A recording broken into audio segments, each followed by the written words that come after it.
එහෙමයි. නෑ. පරිගැනීමක් තමයි එක පැත්තකින්. දැන් බලන්න මේ දරේ ජනතාව වෙච්ච පොරොන්දු ටික බලන්නකෝ අධ්‍යාපනයේ දීච්ච පැට් එක අයින් කරනකෝ. වෙච්ච පොරොන්දු කාංචනලගේ රුපියල් 100ක් යනකෝ ඒක අයින් කරනවා කියලා. ආයි මොකද මහල් මාපියව ඉවර කරනවා කියලා. හරි. දැන් මේව එකක්වත් කරන්න බෑනේ කියපු එකක්වත් කරන්න බෑනේ. එතකොට මේ කරන්නේ මිනිස්සුගේ මනස විකෘති කරන්න, මනස වෙන තත්ත්වයකට ගන්න මේ හොරු කියලා මේ සතියේ හොර නන්දන විදිහට තරන්න අපි අලුත් මොන හරි ගෙනලා දාන්න දෙන්න. දෘෂ්ටියක් එනවා මේ එක. දුජාලා මම කියන්නේ පොලිටිෂියන්ලා දැන් දේශපාලනඥයෝ බලන්න ගත්තේ හොරු හැටියට. හරි අමාරු කාලේ කපෙත් වගේ මම ගැන දන්නවනේ කොහොමද කියලා වැඩ කරන්නේ කියලා. අපි හැමෝකට අපේ ළමයි මේ ළමයි හරි බය වුණා. හැම කෙනාම හොරෙක් විදියට දකින්න තමන්ගේ තාත්තා තමන්ගේ අම්මා මෙහෙමයි කියනකොට මේ බාදන බලනකොට දැන් මෙයාලකොට මේකම හරිම නරක දැනගෙන කරන්න ගියා. ඔබ වැඩි දේශපාලන මැදිහත් වීම කරන්නේ හෝ ඔබ ගැන ජනප්‍රිය වෙන්න හෝ කිසියම් දෙයක් කරන බවක් පේන්නේ නැහැ. ඇත්තටම ඔබතුමා දේශපාලනයෙන් ඉවත් වෙලාද? එහෙම නැත්නම් තාමත් දේශපාලනය කරනවද? මතේ තමයි පළවෙනි වතාවට ආඹු ලෙස නගර සභාවට තේරෙන්නේ වාතේ. 97 ඉඳන් 2009 දක්වා මම නගර සභාවේ පක්ෂ මන්ත්‍රීවරේ නියෝජ්‍ය නගරාධිපතිවරයෙක් කියලා ඉන්නවා. 2009 ඉඳන් 2019 දක්වා මම පළාත් සභාවේ මන්ත්‍රීවරයෙක් හැටියට මොට්ටු කොට්ටාසේ අධ්‍යාපන අධීක්ෂණ මන්ත්‍රීවරයා හැටියට මම කටයුතු කරා. ඉතින් ඒ අතර අපේ කාල සීමාව ඉවර වෙනවා 2019 අප්‍රේල් 19 වෙනිදා වෙනකොට අපේ දූරකාලී දේම නිෂ්ක්‍රීය වෙනවා කාල සීමාව ඉවර නිසා. ඒක නිසා ඉතින් පස්සේ මට පක්ෂයෙන් බස්නාහිර පළාත් කර්මාන්තක අධිකාරිය සභාපතිවරයාටම අවුරුදු දෙකමාරක් විතර මේ ගවර්න්මන්ට් එක එනකන් ඒ ටික හිටියා. ඉතින් පස්සේ ඒකට මම ගමේ ආගමික කටයුතු වල ඒ වගේම සමාජීය කටයුතු වල මම දන්න හිතවතුන්ගේ අවමංගල උත්සව කටයුතු වලට මම සම්බන්ධ වුණා. සුවිශේෂ කාර්යභාරය දේශපාලන වශයෙන් කැපී පෙනෙන කරන දෙයක් කරන්න ඕන දෙක මම කැපවීමෙන් යුතුව මම කරා ඒ පසුගිය කාල සීමාව. දැන් අපි බලාපොරොත්තු වුණ මේ මාලිමාවේ බලයට පත් වෙනකොට බොහෝ දෙනෙක් බලාපොරොත්තු වුණ මේකේ ලොකු වෙනසක් ඇති වෙයි කියලා. ඔබතුමා දකින්නවද එහෙම වෙනසක් ඇති වෙලා තියෙනවද? එහෙම නැත්නම් මේ කිරණ දේවල් ගැන සතුටු වෙනවද අසතුටු වෙනවද? ඒ ගැන ඔබතුමාගේ අදහස. දැන් පවතින කිසිම දෙයක් ගැන දැන් වර්තමාන රාජ්‍යයත් නගර සභාවත් ගැන සතුටුදායක මට්ටමක් නැහැ මහජන උපයෝගිතා සේවාවන් සම්බන්ධව. අද වගේ තියන්න කෙනෙක් නැහැ. හරි දැන් මොකක්ද දැන් මම දිබෙත් කියන්නකො දිබෙත් බන් ජීවත් වෙන ගමේ කාටද බලධාරය කවුද? අපි ඉන්නකොට අපේ මොරිස් මන්තුමා ඉන්නවා, මැක්ස් මන්තුමා ඉන්නවා, ඉලෙක්ට්‍රික් මන්තුමා ඉන්නවා, එහෙම නැත්නම් කමල්ලාල් මන්තුමා ඉන්නවා, ඒ නගරතුමා ඒ කතා කරන මිනිස්සුන්ට මොනවද තිබ්බද කතා කරා. අපිට ගාව ප්‍රශ්නයක් ආවම අපි බැලුවේ උත්තරේ හදලා දෙන්න. කොහොමද? අපි එහෙම වැඩ කරගෙන ගියේ. ඒකට අපේ වගකීමක් තිබ්බා. වගවීමක් තිබ්බා. අපි වැඩ කරා. අද කියන්නේ එහෙම වග කියන කෙනෙක් නැහැ. නෑනේ. මොකද තේ පේන වැදින කොහොමද වෙන්නේ කියලා දැන් මම කුණු කඳු කොට ගහලා දැන් වල කුණු ටික දෙන්නේ නැහැ, කානුවක් සුද්ධ වෙන්නේ නැහැ, ලයිට් එකක් ගන්න විදියක් නැහැ. අදිසියෙම මරණ ගියක් වුණාම ඒ පාරක් සුද්ධ කරගන්න ලොකු උත්සාහයක් දරන්න ඕන. ඊට පස්සේ එක කොන්දේසි දානවා. ඉතින් මේ වගේ තත්ත්වයක් තමයි තියෙන්නේ. ඒතර ඔබතුමාගේ අදහස මොකක්ද? හොඳයි. අපි හැමදාම විවේචනය කරනවානේ.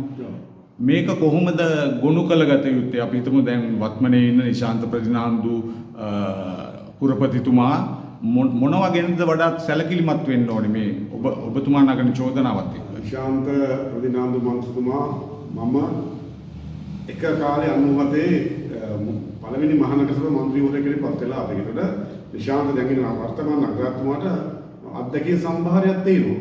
හැබැයි ඉතින් මම දන්නේ නැහැ මේ වැඩ ඒගොල්ලෝ දිගින් දිගටම කරේ විවේචනය කරන එක විතරයි කරේ.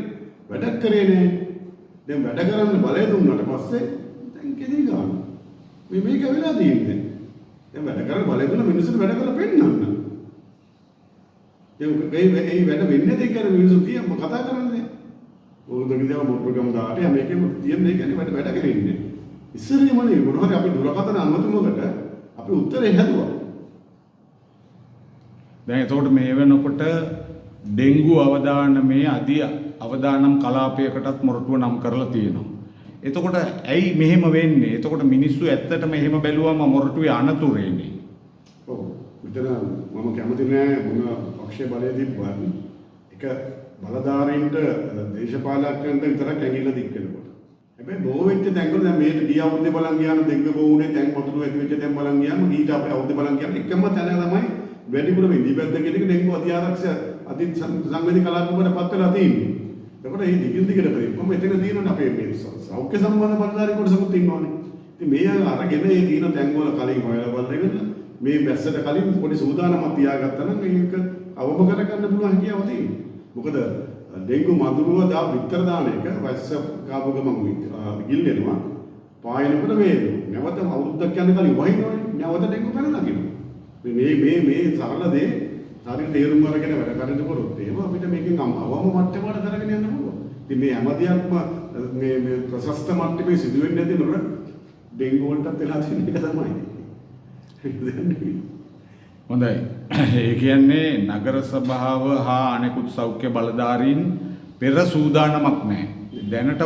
දැනටත් එහෙම සූදානමක් තියෙන බවක් පේන්නේ නැහැ. නැත්නම් අද වැඩි වශයෙන් දැන් මම ඉබ්බත් කලාවේ බැලුවම අපේ එන්න අපේ සෞඛ්‍ය බලධාරීන් මම නමයෙන් කියන්නේ සමහර අය පොඩ්ඩක් මහන්සි වෙලා වැඩ කටයුතු කරන තත්ත්වයක් තියෙනවා. හරි ඒක මම හිතන ප්‍රමාණවත් මදි. ඒක සමස්ත මොරටුව රටේම වැඩ ගන්න එපා වසලයි පළාත රටේම වැඩිපුරම කොළඹ දිස්ත්‍රික්කයේ වසලයි පළාතනේ ඩෙන්ගු රෝගීන් වැඩි. ඒතකොට මේවා සිටියන් ගත කරලා තියෙනවා මෙන්න මේ තැන්වල ඉන්නවා කියලා. ලෙඩ වාර්තා වැඩ දැන් ගෙවල් තියෙනවා. මේ ගෙදර හිටියනම් තවත් ඉන්නවා. ආයෙත් ලබන අවුරුද්දේ තියෙන මෙතනම තමයි මෙන්න මේක අපි දැන හඳුනගෙන කලින් කතා කරලා මේ ඉදිරියේ පෑවිල්ලත් එක්ක මේ ගැන කතා කරලා ඊළඟ වැස්සට මේක කතා කරන තරමට ගෙන්නවා. මේ අවම කරන තරමට ගෙන්නවා. ඔබතුමා පළාත් සභාව තුලින් මොරටුවට කරපු යම් සේවාවක් හෝ දැන් පළාත් සභාව නැති නිසා ඒ සේවාවන් ඉටු නොවන තත්වයක් තියෙනවද මතුවෙලා? පළමු කොටම පළාත් සභාව තියෙනවා. മന്ത്രിවරු තමයි නැත්තේ. දැන් සභාවක් පාලනය කරපු සංකීර්ණ ආයතනයක් එක පුද්ගලයෙක් පාලනය කරනවා. එක පුද්ගලයෙක් පාලනය කරනවා. එතකොට පළාත් සභාවම වසර 10කට කිට්ටු කාලයක් ඉඳලා මම 2009 මන්ත්‍රීවරයෙක් කියලා දිවුරුම් දීලා වැඩ බාර ගන්නකොට මම බැලුවා මම නගර සභාවෙන් මෙතන ගියාට පස්සේ මට තියෙන මොකද්ද මේ විෂයන් මොනවද මට පළාත් සභාවේ මොරටුව ජනතාවට කරන්න තියෙන්නේ කියලා. ඒ පළවෙනි ප්‍රධානම එකම අධ්‍යාපන මට්ටමේ ගොඩාක් ප්‍රශ්න තිබ්බා. ඒ මම හිටපු අධ්‍යාපන අමාත්‍යතුමා මහානතුමා ප්‍රසන්න රණතුංග මහත්මයා මොරටුව කොට්ටාස වාර අධ්‍යාපන අධීක්ෂණ මන්ත්‍රීවරයාට මට පත්වීමක් දුන්නා. ඊට පස්සේ මම බැලුවා විභාග ප්‍රතිඵල බැලුවා පය ශිෂ්‍යත්ව ඕලෙවල් අඩුපාඩු මොනවද කියලා මම විශාල වැඩ කොටසක් වැඩ ටිකක් අඩු වෙලා තියෙනවා. මොකද මම පත් වෙන්නේ මම ඉතින් ආණ්ඩු පක්ෂයේ මන්ත්‍රීවරයෙකුට මම පත් වෙන්නේ ලසින්දන් ප්‍රනාන්දු මහත්තයාට පස්සේ. 2000 ඒකේ අනුන් ගණන් වල පැත්තේ. එතකොට මොරටුව කොට්ටාසේ පාසල් වලට ගුරුවරු වගේ මුළු කලාපෙටම මම නිදර්ශනයේ බාර ගන්නකොට 148ක් නේද 42ක් ගුරුවරු වගේ. මේ 148ට කියන 42 කියලා කියන්නේ පිළියන්තන රත්මලාන දේවල මොරටුවට විතරක් ගුරුවරු 108ක් අඩුයි. දැනට නෑ 2009 කාලේ. මම දැන් මේ මොන අධීක්ෂණ අන්තර මම මේක මොරටු කොට්ටාසය දුෂ්කර කොට්ටාසයක නම් කරගෙන ඊට පස්සේ අපි ක්‍රමානුකූලව ගුරුවරු ටික පාසල් වලට ලබා දෙන්න කටයුතු කරනවා. දාන්තික වැඩ කරනකොට කොට්ටාස අධ්‍යක්ෂ කියලා කලාප අධ්‍යක්ෂ විදුලපතිවරු ගන්න අපි කරමු දෙයක් කොහොමද කියලා. ඊට පස්සේ අඩක් නිම කරපු පාසල් ගොඩ නැගිනේ.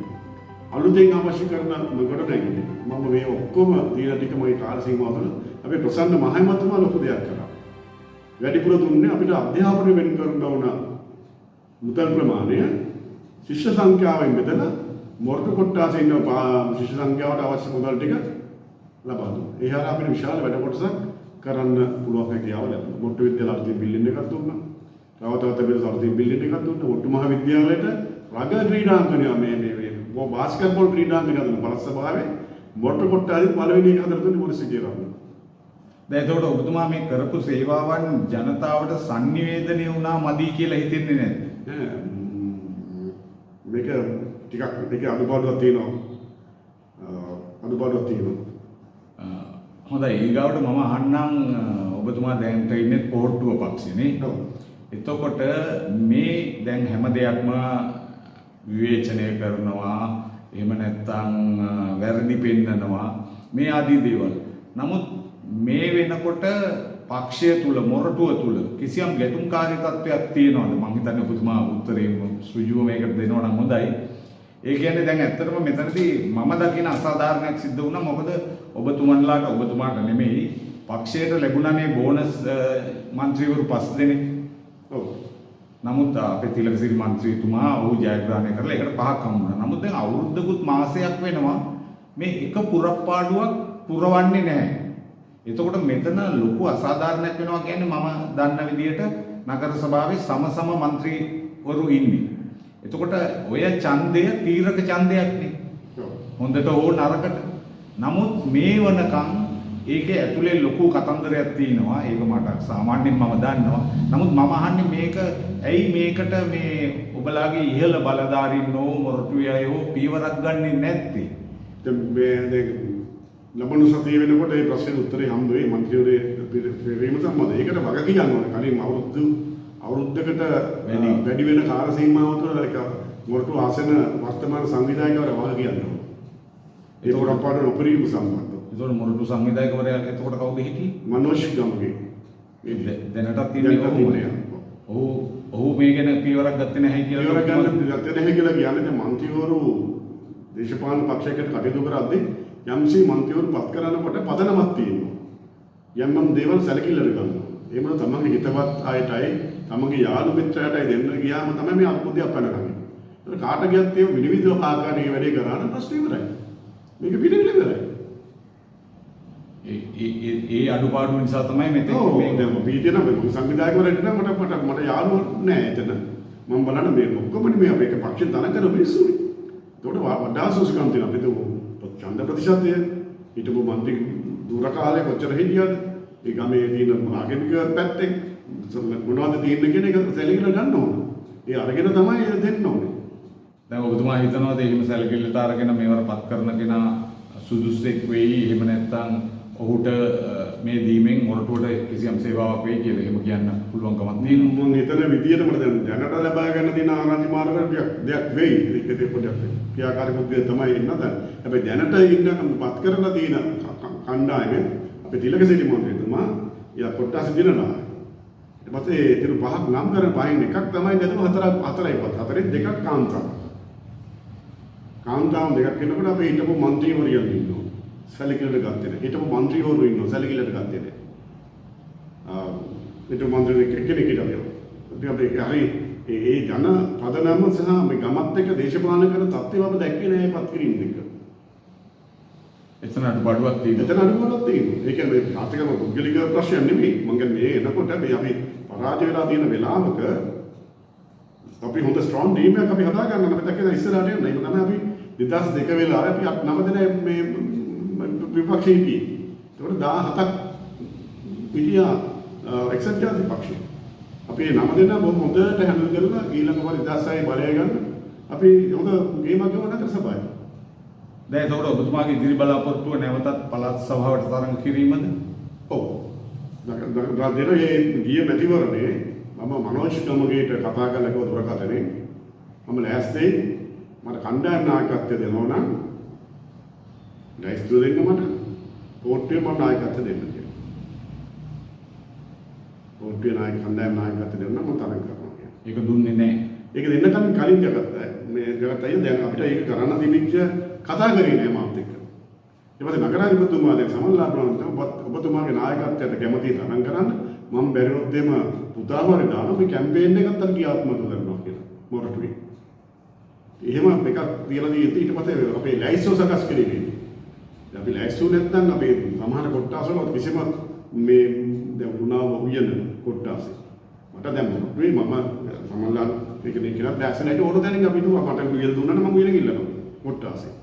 තව ඡන්ද 200ක් අපි ඉල්ලන දෙවොන මොරිස්ව නගරාධිපති කරමු කියලා මොටු ගම්දාටේ ගැව්වන පළාත් සභාවේ අපි මේ අම්බ කරපු දෙයක් තියෙනවානේ දේශපාලන වශයෙන්.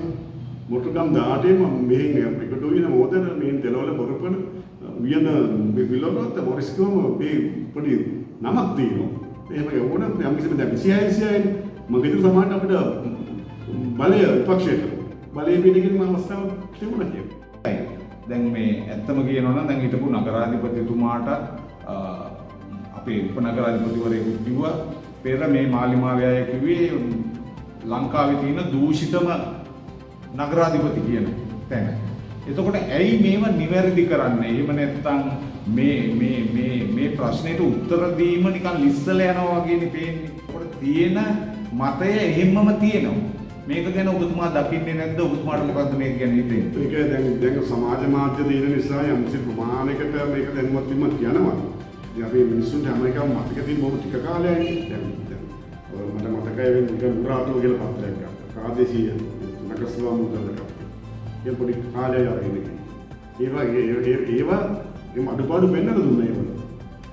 මොකද ඒවා මේක නැතිව ප්‍රශ්න කියන්නේ. මොකද දැන් පුරෝගාමී කියන්නේ මේ වැඩත් කරන්නේ මේකයි. ඒක යම්සිරි ප්‍රමාණයක් කියනවා. දැන් ඒකට පත්‍ර යන්නේ නැහැ. ටීවී එකේ අවකාශය බොහොම අඩුයි ප්‍රාදේශීය පොත්වලට. මොකද මේ සමාජ මාධ්‍යවලට මගේ එක වැඩසටහනක් පත්‍රවල බොහොම අඩුවෙන් ගියේ. ඒක මම ඒව ජනතා හදවත් තුළට විවෘතිපද දැන් කොළඹ දිස්ත්‍රික්කයේ පළාත් සභාවට තරඟ කරනකොට මම 150 දෙන්න 2009 150කට වැඩි කන්ද කුසලයක් ආසනෙ මොනවාද? ඒ හැකියාව ඔබතුමාට තියෙනවා. ඒ කියන්නේ මට වැඩි කලින් දිග්දේ ගුණකා විතරයි ආසනෙ කොළඹාවේ වැඩිපුර 150 ගණක් ගත්තේ. දෙවඩියට ඉන්නේ මම කොළඹ දිස්ත්‍රික්කේ. මොරටු. එතකොට දැන් ඔබතුමා ගේ මීළඟ අරමුණ වෙන්නේ පළාත් සභාවට මැතිවරණයකින් තරඟ කිරීම. එතකොට ඒ වෙනුවෙන් ඔබතුමා කළ දේවල් හා ඉදිරියේදී කරන්න බලාපොරොත්තු වෙන දේවල් හැටියට මොනවද ජනතාවට කියන්න තියෙන්නේ? ඔව් පළාත් සභාවේ වසර 10 කට වසර ගානාවක් තිස්සේ අද උදේ කෙනෙක් අම්මන මම නැවතුවා කැඳ කඩේ ළඟ. මේ මන්ත්‍රීතුමා ඔයා දීපු මේ 3 wheel මීටර එකකින් කොහොමද තාම මේ දුවන්නේ? හරි ඒකලත් ගියකට හම්බ කරගත්තා. පළාත් සභාවේ අපි ඉන්නකොට දේවරයන්ට අවශ්‍ය කරන මොදල් ටික, ඔරු ටික, බයිසිකල් එක, තරාදි, බඩුවට අවශ්‍ය කරන ගාන යතු, රවුටර් යතු, මේ පොලිෂ් කරන්න අවශ්‍ය කරන අර උලම් මොන දෙකට කියන්නේ මේ? කොම්ප්‍රෙෂර්, කාන්තාවන්ගේ ස්වයංක්‍රියා කරන වාහන මැෂින්, සීලර්, ඒ හැම කෙනෙක් හොයලා බලලා ඒ වැඩේ කටයුතු ටික පළාත් සභාවේ කරා. ඒකට ඒ විශාල ප්‍රමාණයක් අද උන්ද තත්ත්වයේ මිනිස්සු ජීවත් වෙනවා. අද ඒවා දැන් මන්ත්‍රීවරයාට වෙන වෙලා දුදාන ඒ ජනතාවට ගියේමද වෙන්නේ නේ. අද ඒව වෙන තැනකට යන්නේ. එතන දින ප්‍රශ්නේ. දැන් ඒකට අපි පාසල් ටික අධ්‍යාපනය කරලා දැන් හොයලා බලන්න ගිහින් ඔබතුමා පාසල් වල කොච්චර අඩුපාඩු තියෙනවද කියලා. කොච්චර ගුරුවරු අඩුද කියලා.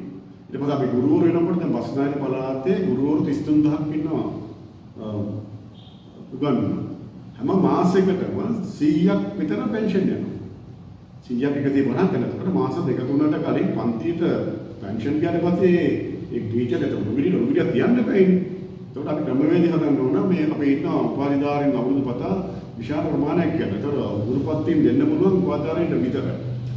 ඒතකොට ඒ උපාධිධාරීන් අපි කලට වෙලා විභාග පවත්තලා අර වෙන පුරප්පාරු ටික තියන්න අන්තිම ලකුණු 80 40 දෙන විෂන් දෙක අරගෙන ලකුණේ පුරප්පාරුවේ කැටගරිස් එක අපි දිගටම පුරප්පාරු කරා. ඒකට අපි හඬක් නැගුවා ඇතුළේ ඉඳගෙන. නිරතාවනිකව මේ කරන්න ඕන කියලා. එහෙම කළා තමයි අපි මේ පුරප්පාරු පුරවල ගුරු පුරප්පාරු කරලා මොටු කොට්ටාසේ තුල අධ්‍යාපනය හැම කේස්ටේ පහේ ශිෂ්‍යත්වවලින් අය වගේ ඕලේ වලින් සස්පෙන්ඩ් මේ සියලු දේවල් අපි උඩට කුසුව. මගේ කාල සීමාව. ඒතර අපි කියන්නේ භෞතික වශයෙන් කරන්න තියෙන දේවල් කරා. උරුරු ටික දුන්නා. ඒක මගේ උදාහරණ දෙකක් කියන්න. මම එක ගියා සුගත ධර්මාදාරේ. මම පිළිගත්තේ ළමයි සුගත ධර්මාදාරේ සකසෙන් බාරේ. ළමයි පිළිගත්තේ බෙලක්ක වලට ගහලා උණපට වලට ගහලා වෙන පිළිගත්තේ. මම ගියේ පළවෙනි මම ගියේ ගම මම ගියේ මොකද බයන්න එපා. ලබන අවුරුද්දේ වලට අවශ්‍ය කරන තූරේ වාද භාණ්ඩ ටික අරන් දෙනවා. ඒ වගේ මම කරා. ඊට පස්සේ අපේ පුවක් කරන තුරිස්ට්ලා මම ගියේ ගත්ත මගේ පාසල. මට වෙස්ටර්න් බෑන්ඩ් එකක් තිබෙනවා. මම ඒක අවශ්‍ය කරන ඔක්කොම බඩු ටික අරගෙන දුන්නා. 80ක් 70ක් මම අරන් දුන්නා. ඔය සද්ද දාලා ගහන්නේ ඔක්කොම මගේ ගේලකට සද්දය එන්න මේ තුනේ සද්දය එන්න ගහන්න කියලා. අපේ නේම හැංගීමක් තිබ්බා. වින පරිස්සම් මිලින තාම ඉවර කරගන්න බැරිලා තියෙනවා. ඒ අවුරුදු 7ක් ඉවරලා යනවා. ඉස්සර ගහලා මිලින්නේ මගේ. මම ගෙනම දාපු යෝජනා මගේ. ඉතින් වගේ අධ්‍යාපනයේ ඉලක්කමක් තිබ්බා ඉලක්කයක් තිබ්බා. ඒක ඉස්තු කරමින් ගියා. උරුරු ටික දුන්නා, බිල්ඩින් ටික දුන්නා. අර ක්‍රීඩා පැත්තෙන් යන තිනායට ඒ ටික එම කරලා දුන්නා. ඒ වගේ විශාල වැඩ කොටසක් අපි කරා. ඒ ගොවියට මේ නැදින්ද ඒක පිළියද්ද පැත්තේ ඉන්න ගොවියන්ට ඒ ටික උදව් කරා. ඊට පස්සේ ගොවියට උදව් කරන ගමන් අපේ වඩුවට උදව් කරා. අපේ කාර්මිකයන්ට උදව් කරා. ජීවනයට උදව් කරා. ඒ කියන්නේ උන්ගේ ජීවන තත්ත්වය නගා සිටින්න ශක්තියක් ලබා දුන්නා. මුසල්ලගේ උපකරණ ලබා දෙන්න. කාන්තාවන්ට නගා සිටුවන මේ දේවල් කරලා දුන්නා. ඒ ඔක්කොම දෙක අපේ ජේෂ්ඨ පුරවැසියන්ට කන්නාඩි ලබා දුන්නා. විනෝදාත්මක වැඩසටහන් ලබා දුන්නා. සෞඛ්‍ය සාධන ලබා දුන්නා. විශාල වැඩ කොටස අවුරුදු 6කට ඒ දන්න ඔක්කොම. එතනදී පොඩි ප්‍රශ්නයක් මම මතු කරන්නේ ඔය ඕවා බෙදා දීමේදී දේශපාලනමය වශයෙන් තමන්ගේ පක්ෂයට විතරක් දුන්නා කියන චෝදනාවකුත් එනවා නේද? ඇත්ත වශයෙන්ම කිව්වොත් එහෙම දැන් මට ලැබෙන රික්වෙස්ට් එක මාව දැන් බලන්න ඉන්නේ මන්ත්‍රීවරයෙක් කියලා ඉල්ල මට දැන් ඉල්ලීමක් කරාම මම ඉල්ලීමෙන් මොහොම සැලකිලිමත්. එහෙම ඒක මම බලන්නේ මගෙන් ඉල්ලීමක් කරන එක නෑ මොන පක්ෂයද කියලා. ඒ වලම දීලා දෙනවා. ඒ දීලා තියෙන ගොඩක් අය. දැන් ඔබතුමා එහෙම කරාට හුඟක් වෙලාවට ඔය පැරණි ඒ කියන්නේ හිටපු දේශපාලන පක්ෂ වලට හා ඒවයේ ඉන්න අයට එන චෝදනාවක් මේවයින් ගැහුවා. මේවා කරේ ගහන්න. එහෙම කතන්දරයක් තියෙනවා නේද? වැඩකරු මිනිස්සුන්ට මේ රටේ හොරනාමයක් දැම්මනේ. ඒ හොරනාමයක් දාලා මේ වැඩ කරන්න දැන් මහින්ද මහත්තයාගේ රටම යුද්ධෙන් අතර කරලා ඕන ලංකාවේ රට දෙක කාපට් පාරට දාලා ගුවන්තොටු වල වරායවල් හැදුවා. විදුලි බලාගාර හැදුවා. එතුමාට රාජ ෆයිල් කන්දක් පෙන්නුවා. මෙන්න මේ පිටිපස්සක තියෙන කෙල්කෝ. දැන් මොකද මේ කරන්නේ? ඉතින් මේ වැඩ කරන්නේ ඔරු කියලා අවුරු වල්ලන්න බලලා මේ පට්ට ඔරු වෙලා ඉන්නේ දැන් කම්බෝරු වෙලා ඉන්නේ. ඒකට නීතියට යන්නේ කිව්වට මාන්නේ මාය මැති හමුදුරයිට නීතියට උඩි. ඒක කිරණ ගන්න කරන්නේ කොහොමද කියලා. ඒවර තිබිච්ච හැමදිවරෙන්ට එකපාරටම අධිකරණයට යන්න විදියට. ඒක හරි පරස්පරයක් කියන්නේ. හදන්න ඕන අපි කැමති ඔරු වලට බොහොම කැමති. ඔරු වලට මේ රටේ පැත්ත ශක්තිමත් කරන්නේ අපි දැන් මේව කරේ පවිය කාල සීමාව කරපු ආණ්ඩුවලින් මේ කරපු අනපනත් ගෙනල්ලා තියෙනවා. ඉතින් මේ පිටය හොරු වල්ලනවන ඉතින් ආණ්ඩුවේ ඉන්න හොරු ටික අල්ලන්න සුද්ධ කරන්න එපා. කරන්න. දිගොජ මිට නායකයා විල පාර්ලිමේන්තුවේ සුද්ධ කරනකොට කොයිද අනිත් ආයතන බය වෙනවනේ. විධායක පාර්ලිමේන්තුවේ විල මේ තමන්ගේ ඉන්න ගෝලයන්ව සුද්ධ කරනකොට ඒ කියන්නේ ඔබතුමා කියන්නේ පෙර තිබිච්ච ඒ චෝදනා ඔක්කොම නිෂ්ඵල වෙනවා මෙදා ආණ්ඩුව තුල සිද්ධ වෙන දේවල් අන්න. ඔව්. ඒවත් අල්ලන්න. ඒවා අල්ලන්න මේ එන චෝදනා ඒව අල්ලන්න කල මේව අල්ලන්න. එතකොට ආණ්ඩුව නිවැරදි වෙන්නේ. එතකොට මිනිස්සු ආණ්ඩුව ගැන විශ්වාසය තියන්නේ. මේ කරන්නේ පෞද්ගලිකව අනිත් පක්ෂවල විපක්ෂයකින් පරිගැනීමක්. එහෙමයි. නෑ. පරිගැනීමක් තමයි එක පැත්තකින්.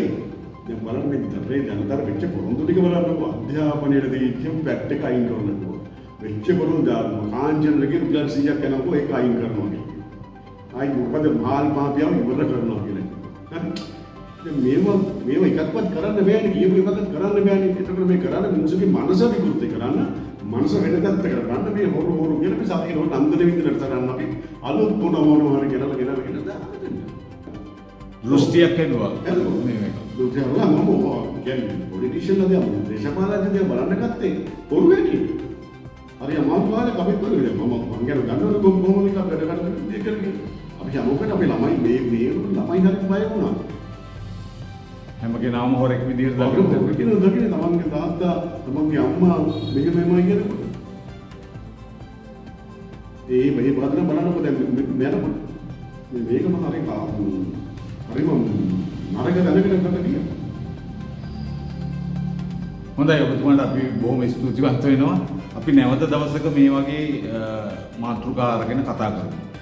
මම ස්තුතියි සාදරව අපිට කියලා කතා මම මේ ටිකයි මම කිව්වේ. දෙවෙනි ප්‍රශ්න ටිකක් කිව්වේ. මේ සමාජයක් වගේට බලය ජනතාව දුන්න ලොකු බලාපොරොත්තු තියාගෙන මේ වෙච්ච පොරොන්දු ඉටු කරන්න උත්සාහ අනිත් අය වලම කලින් තමන්ගේ මැතියමති මොන්නේ ඉල්ල චෝදනා ඉල්ල දිනය අනුම කොටම අල්ලන්න. ඊට පස්සේ මේ ගොඩක් මොන්තිය සමාජික කතාවකට උත්තරය හම්බෙන්නේ.